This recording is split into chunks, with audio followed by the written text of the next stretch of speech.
नमस्कार दोस्तों। जीएसएससी के द्वारा और जेपीएससी के द्वारा एक बहुत ही बड़ा एक खुलासा सामने आ रहा है। जीएसएससी के द्वारा तो झटका लगा ही है, प्लस में जेपीएससी को लेकर के आज मैं आपको बताने वाला हूं महत्वपूर्ण अपडेट। तो चैनल में अगर नए होंगे सब्सक्राइब कर लीजिएगा। कट ऑफ का जो फाइनल है, प्लस में रिजल्ट कब तक आएगा उसको लेकर बात करेंगे। जीएसएससी में जो बातें निकल करके आई है उसको लेकर बात करेंगे कि अभी तक क्या सिचुएशन बन रहा है। तो सबसे पहले देखिए कि हाई कोर्ट ने जीएसएससी को क्यों फटकारा। तो आपको पता है कि 14 जेपीएससी पीटी रिजल्ट आखिर कब तक का है ना, यानी कि ये आपका दो सवाल काफ़ी इंपॉर्टेंट है। तो ये भी मैं आपको बताऊंगा और ये भी मैं आपको बताऊंगा, दोनों चीज़ें मैं आपको बताने वाला हूँ, ठीक ना, जेपीएससी जीएसएससी दोनों को लेकर के। तो इसके बाद हम लोग बात करेंगे फाइनल जो कटर जो ट्रेंड है उसको लेकर के, नई आंसर की आने के बाद है ना, उसको लेकर के बात करेंगे। प्लस में मेंस का जो प्रिपरेशन है उसको लेकर बात करेंगे, यानी कई सारे चीज़ों को लेकर। यानी वीडियो को अंतिम तक देखना। पार्ट 1 में हाई कोर्ट ने जेएसएससी को क्यों फटकारा, यानी कि देखिए सबसे पहले कि हाई कोर्ट ने जेएसएससी पर सख्त रुख, यानी कि हाई कोर्ट के द्वारा जेएसएससी पर सख्त रुख अपनाया गया। सबसे पहले बात कर लेते हैं जेएसएससी विवाद की, यानी कि माध्यमिक आचार्य भर्ती मामले में लगभग 2800 छात्रों की पुनर्परीक्षा कराने का फैसला।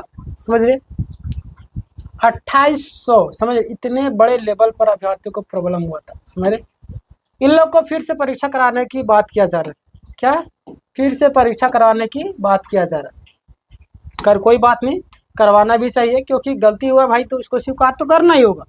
ये आपकी गलती के कारण हुआ है ना।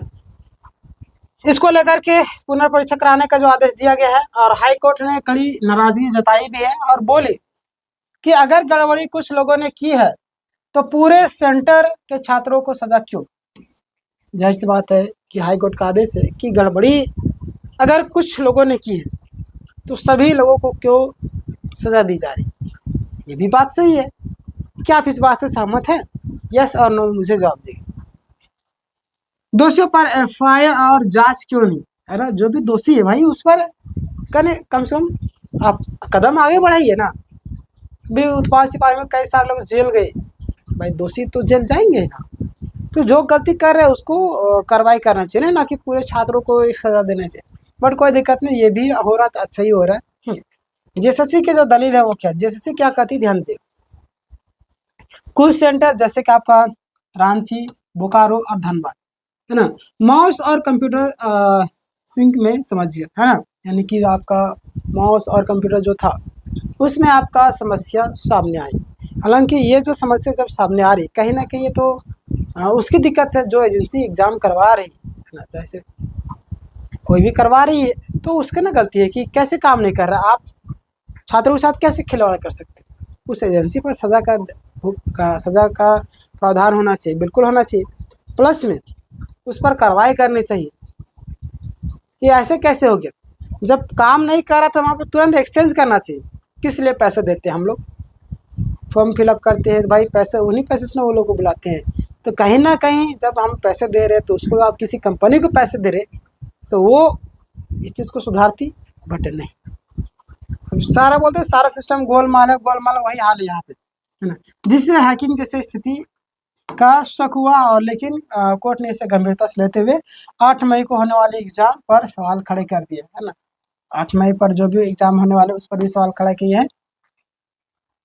अब देखिए आपको फिर से एग्जाम देना होगा। अब इतना तो तय हो चुका है, माध्यमिक आचार्य वाले जितने भी, आप प्रिपरेशन शुरू कर दिए और एग्जाम की तैयारी में लग जाइए, ठीक ना।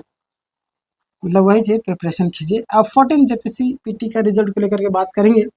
अब आते हैं हम लोग महत्वपूर्ण मुद्दे पर, जेपीएससी को लेकर, है ना। जेपीएससी पीटी रिजल्ट कब तक आएगा, तो पहले जो संभावित तारीख बताई जा रही थी 30 अप्रैल तक, है ना।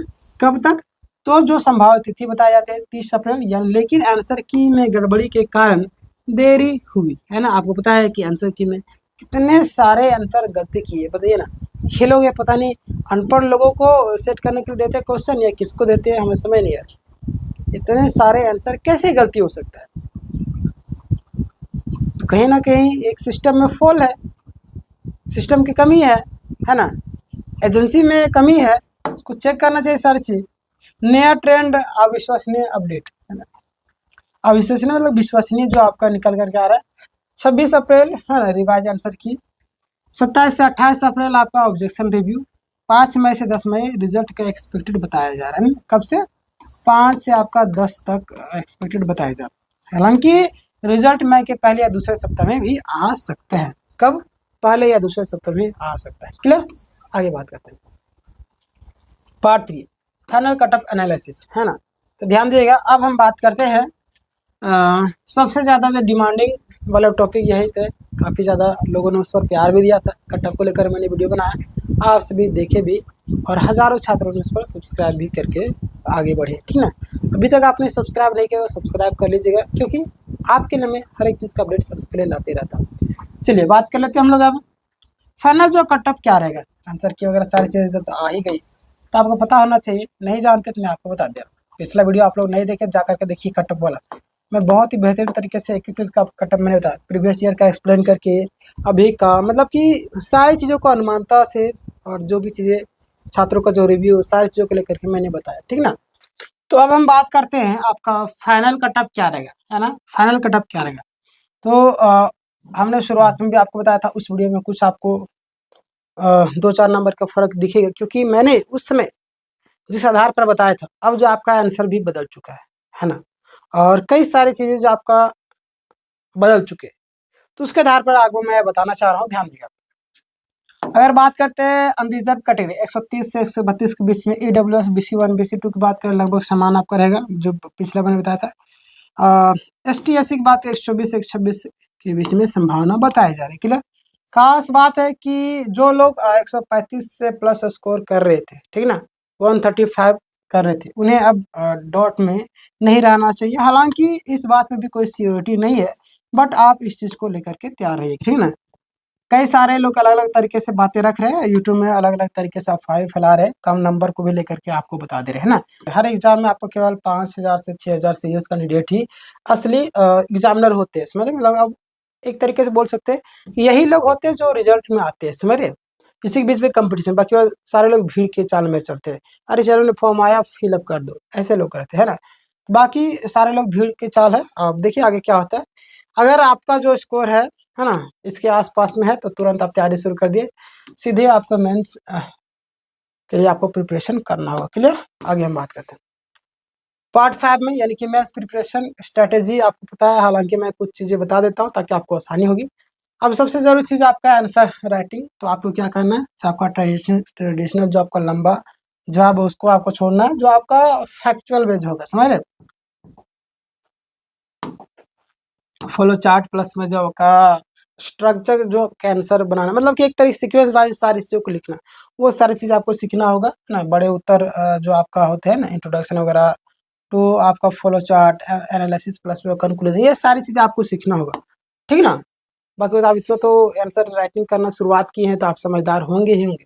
अगर आपको चाहिए तो स्ट्रैटेजी में आपको एक डिटेल में वीडियो बना करके बता दूँ क्या क्या होगा। ठीक है? कीवर्ड्स वगैरह सारी चीज़ें समझना होगा, डिस्कशन है, आपका एनालिसिस जो आपका एक्सप्लेन है, वो मतलब कि इस तरीके से होना चाहिए ना कि एक प्रॉपर वे में लगना चाहिए। ठीक ना?